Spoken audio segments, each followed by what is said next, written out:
তোমাকে একটা চিঠি লিখব ভেবেছিলাম, কিন্তু দীর্ঘকাল পেরিয়ে গেল, লেখার হয়ে উঠল না। তোমাকে লিখব বলে কলম নিয়েছিলাম, কিন্তু লেখার হয়ে উঠল না।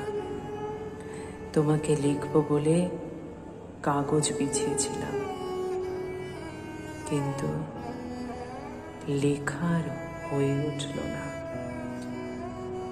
আমার ইচ্ছা মহাকালে যাত্রার আগে তোমাকে লিখব, একটা বর্ণ হলেও।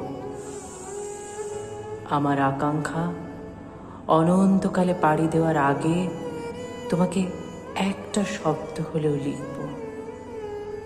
তোমাকে লিখব বলেও